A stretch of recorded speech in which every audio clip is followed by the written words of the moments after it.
أشهد أن لا إله إلا الله وحده لا شريك له وأشهد أن محمدا عبده ورسوله أما بعد فأعوذ بالله من الشيطان الرجيم بسم الله الرحمن الرحيم. Friends, Assalamu alaikum wa rahmatullah. Recently, in the last few days, there's been a great controversy and expression of outrage in my native country, Pakistan, over the lynching of a foreigner, a Sri Lankan businessman and non Muslim, who was a manager or owner of a factory in the city of Sialkot, and where he was lynched. He was lynched, he was beaten to death by a vicious mob, and his corpse, his dead body, was burnt by the same mob.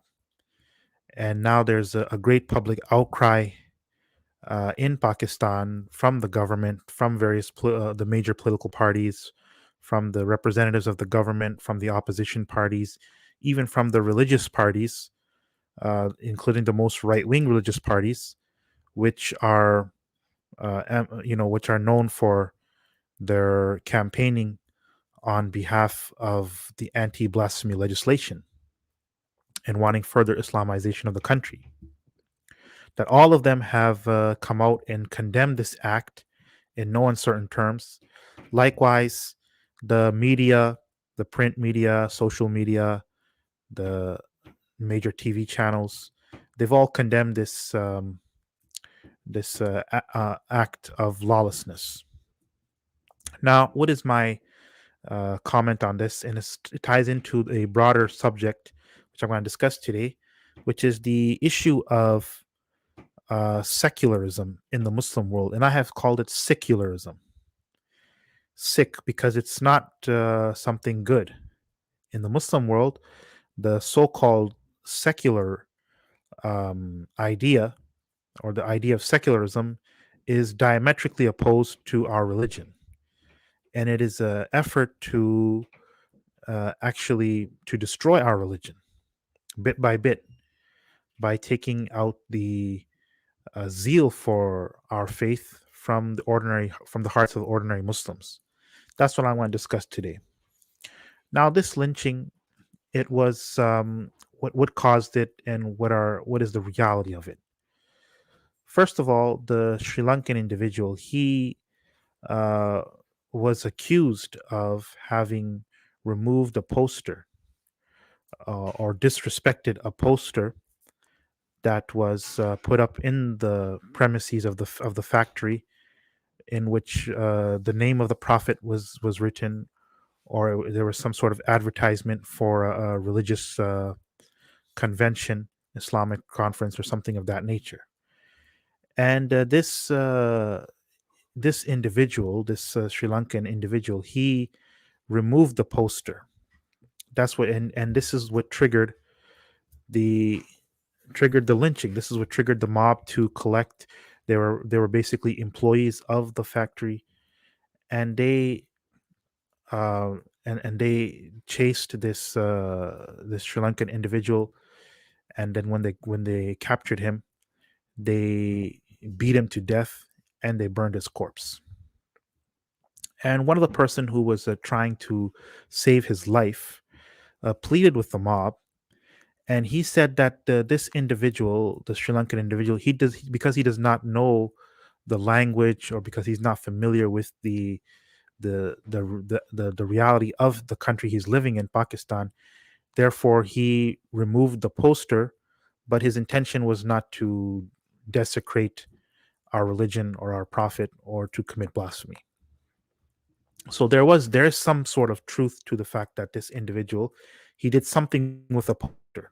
He did something with the poster that was dedicated to the most holy prophet Muhammad sallallahu alaihi wasallam, and this enraged the Muslims of particularly the employees who were aware of it, and they took matters into their own hands. Now, the problem I have with the entire narrative of the media and this condemnation of everything is that before they condemn his lynching, especially from the side of the so-called conservative and Islamic forces in our country, in Pakistan, they should first of all determine whether this individual really was guilty of blasphemy against the most holy prophet Muhammad sallallahu alaihi wasallam. They should determine that first. What was his intent in removing the posters, or how did he remove the posters? All of the facts should come out before any sort of conclusion is drawn. I'm not saying that the mob was justified in killing the Sri Lankan individual, whether he was guilty of blasphemy or not. It is forbidden in our religion to take the for a private individual to take the law into his own hands, and let alone a mob justice. However, even if the extrajudicial lynching is un-Islamic, to condemn the murder and to call the victim a victim in this case, if he was indeed guilty of blasphemy, would be very dishonorable from our Islamic perspective. And therefore, they have rushed to issue judgment. They've rushed to make a judgment in this matter, which shows their short-sightedness and shows how they are driven by social media and by initial reactions of the public, and that they are not they're not intelligent. And this is my complaint, this is my lament regarding the right-wing forces in the Muslim world and in Pakistan, religious forces, the so-called religious element, that politically they are very short-sighted. Politically, they do not know how to operate. Their leadership is incompetent, I must say. And while their cause is good, it's my cause as well. I share the same cause. We want Islamization. We want to have Sharia. We want to have more religion in society. But the leadership of these political parties and these movements, including the leadership from the side of the ulama, is very short-sighted. It does not have a cohesive strategy, does not have a comprehensive strategy, does not have a coherent strategy. And this is why they always lose. This is why they're on the decline, unfortunately. And why the forces of liberalism and secularism, or what I call secularism, they're on the rise. So what the right-wing forces should have done was not to just come out and condemn this extrajudicial lynching without first calling for an investigation into the reality of the accusation of blasphemy. Because again, from our perspective, committing of blasphemy against the most holy prophet Muhammad sallallahu alaihi wasallam is much more serious crime than a mob lynching. Both of them are crimes, undoubtedly, but obviously one is worse than the other. And for the religious forces to ignore that, and to just to avoid the sort of a backlash from the media and from the corridors of power and whatnot, that they have compromised the principle, it shows that they are on the defensive and that they are dumbfounded as to what to do. And this is a problem. So that's our comments on this lynching that occurred in Sialkot. Again, once again, I want to say there's no justification, moral, legal, ethical, or any type for the lynching, and lynchings are not allowed in our religion. The whole concept is repulsive to our faith. This whole idea that people can take the law into their own hands. There has to be due process. There has to be investigation. There has to be a trial. There has to be a judgment from a qualified judge. That's the Islamic legal system for any sort of accusation, including the most serious and heinous allegation, which is blasphemy. There has to be due process. Extrajudicial killing is totally forbidden in our religion. And the ulama have already made that clear. The ulama have already made that clear. There does seem to be some confusion, though, in Pakistan regarding this matter, and the fact that the ulama, they celebrate the extrajudicial killing of Salman Taseer at the hands of Mumtaz Hussain Qadri back in 2010, I believe. And you see, this has caused confusion, and this has made the public think That on one hand, the especially particularly the so-called Barelvi ulama, they are celebrating an extrajudicial killing of a blasphemy accused, and on the other hand, now they're delivering statements saying no, it's not allowed to take the law into your own hand. So there's confusion, and it's understandable why the common individual, when he's confronted by a blasphemy by somebody who's been accused of a blasphemy, that he joins a mob rather than actually following due process and going to the police station registering a case. Now the other issue is why it is said that people resort to mob violence is because it is said also that the judicial system, the judiciary in Pakistan, does not, does not take enough action against those that are found guilty of blasphemy. And you take the example of that Christian lady Asia, who was initially found guilty of having committed blasphemy, but then she was exonerated by the Supreme Court. And after her exoneration, she was basically, in the dead of night, put on a plane and taken out of the country, fled the country, and this enraged the sentiments of the people, rightly or wrongly. So there's a lack of trust and confidence in the judicial system, and this is why the ultimate solution is to remove the so-called British legal system in Pakistan and replace it with a purely Islamic system of law and order, which will mean that the courts in every single sphere should have should be an Islamic court, whether it's criminal law, whether it's civil law, whether it's any kind of, even the Constitution has to be. I've always been advocated the Constitution has to be basically has to be dropped. The problem is that the Islamist parties themselves, they praise the Constitution, not understanding that this Constitution is an obstacle to complete and total Islamization. And here, one of the main culprits is Jamaat Islami. Jamaat Islami praises the Constitution because, again, this is a problem with the so-called modern Islamists like Jamaat Islami, that they are really no different than the so-called conservative forces in the country that are non-Islamic. And next issue I want to mention is, let's talk about the secularists. Who are these secularists? These are the munafiqeen of our time, and I'm saying generally. I'm not going to say any specific individual. We can't declare any specific individual as a munafiq in the technical sense, of course, um, who professes the faith, who professes Islam. We can't do that, but generally we can say, and I can say with a lot of confidence, that the forces of secularism, they're active in the media, active in the print media, active in the social sphere and the political sphere. They are munafiqeen. Either they are outright munafiqeen, or they have a lot of hypocrisy within them, that they are partial hypocrites. Either way, they are they are forced to be reckoned with. And how can we deal with them? That's the question. How can we deal with them? We got to understand who they are, what their agenda is, and this is something which the right wing forces in the country, they have to get on top of it. Particularly, there's one newspaper, the Dawn newspaper, and this newspaper is considered untouchable. The problem is that this is an English daily. This is an English daily, and most of the people in that country, they don't understand English.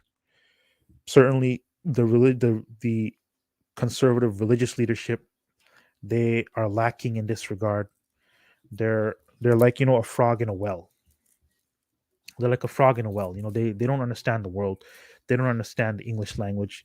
They don't understand how powerful social media is, because they're still, kind of confining themselves into that well. They're not coming out. They're not realizing that this is a culture war. This is a culture war in which you got to be active, and only select individuals are active on this front. The rest of them are like frogs in a well. That's the problem with them.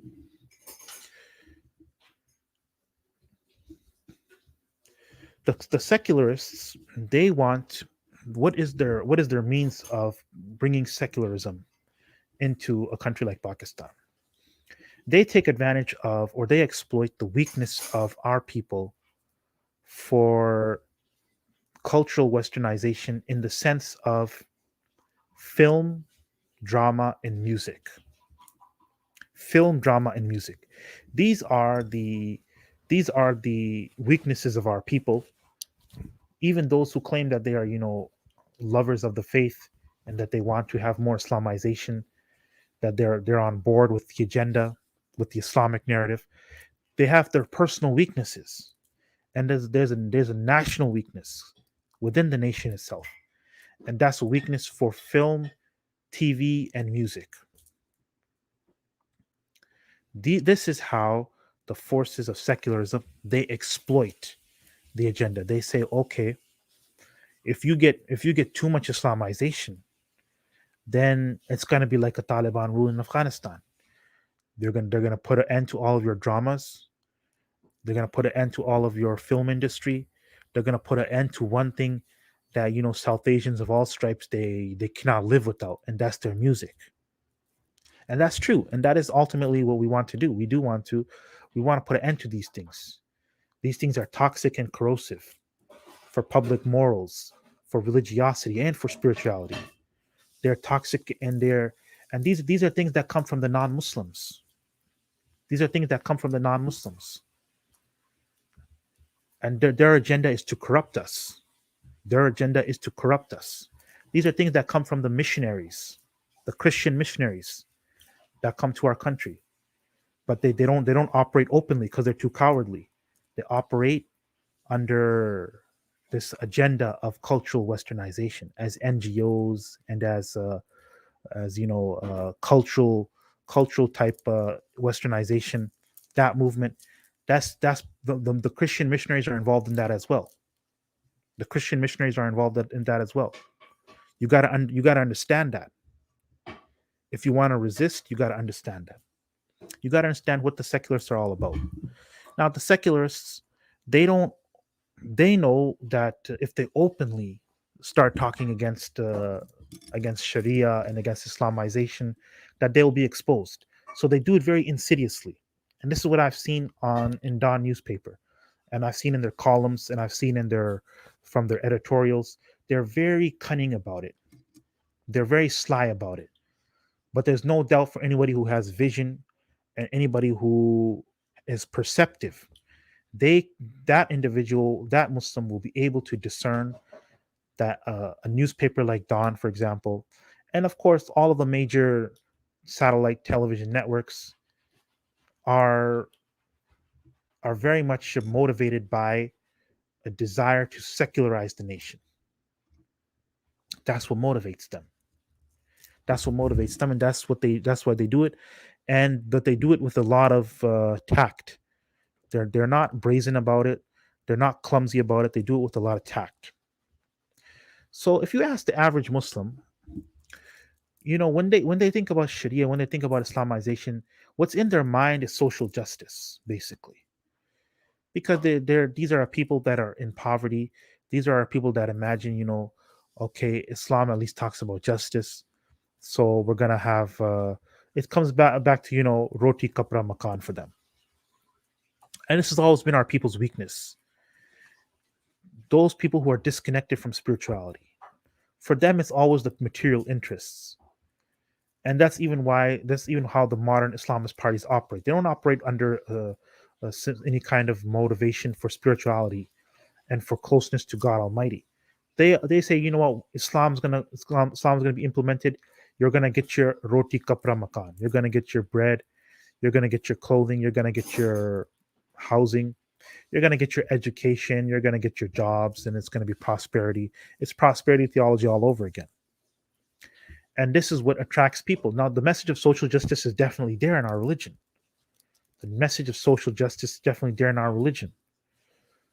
But these people, they don't understand that if you get full Islamization, then it's going to also affect the public morality, the public sphere. No more of your dramas, no more of your immoral TV shows, no more of your lewd and obscene music. All of that's going to come to an end. The film dance culture going to come to an end, as it should. as it should. The Bollywood culture, the Lollywood culture, the Hollywood culture is all going to come to an end as it should. And this is what the masses of the people, this is how they are manipulated to actually serve the secularists by saying, well, you can ask for Islamization, but you don't want the Taliban type Islamization, and the peasants and the clean shaven type, average Muslim. That's what he says. Okay, yeah, that you're right about that. That's why come election time, the secular parties win. The secular parties win again and again and again.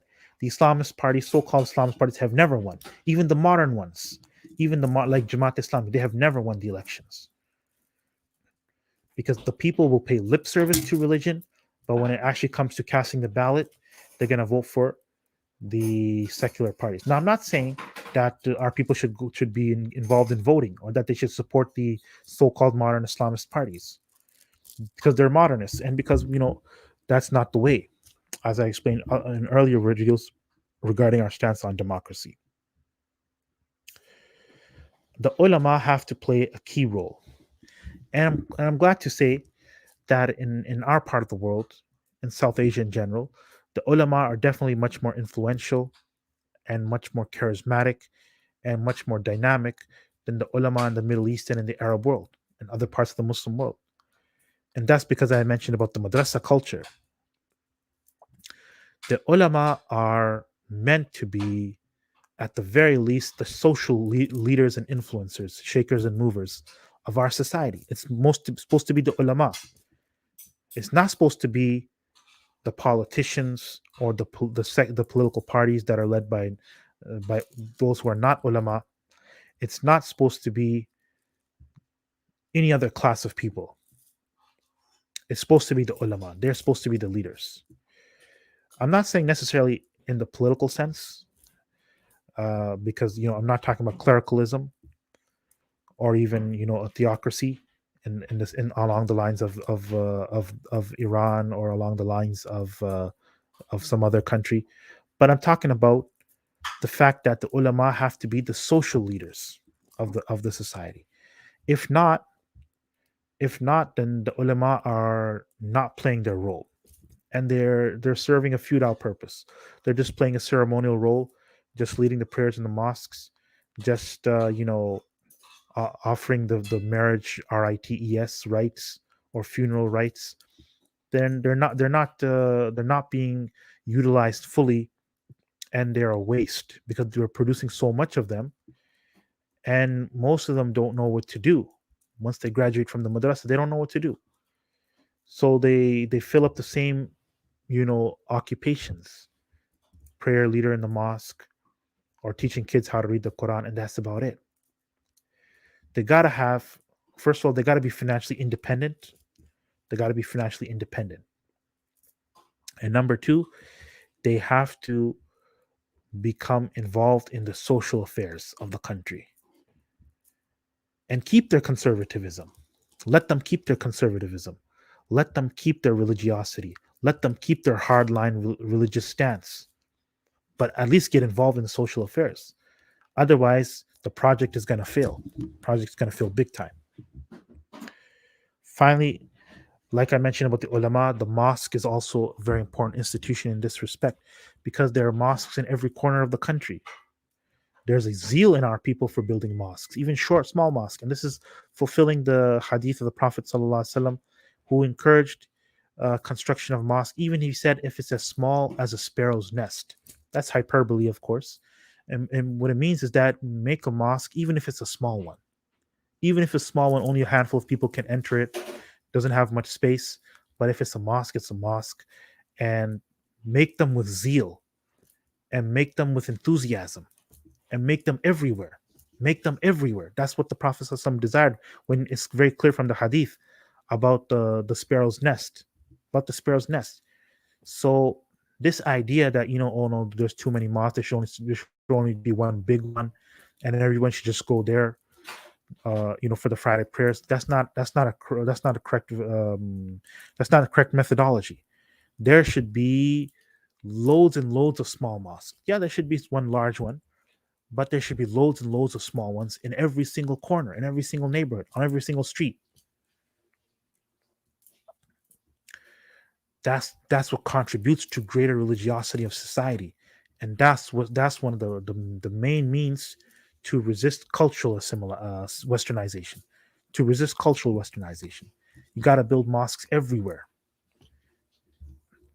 And when I was in Pakistan, I noticed that this is a positive trend. There are mosques being built, and small ones, big ones, very beautiful ones, architecturally speaking. But again, it's not so important about the architecture. It's just that the people, that they should be filled with worshipers, that they should be busy, and they should be open 24/7. A mosque is meant to be open 24/7. It's not like a church that's only there open on Sunday and then it's closed the rest of the week. A mosque is meant to be open 24/7. It should be occupied 24/7. It should be occupied 24/7. That's the very powerful and beautiful institution, and that's what's going to help us in the culture war. It's a very important and critical weapon that we got to wield. Till next time, assalamu alaikum.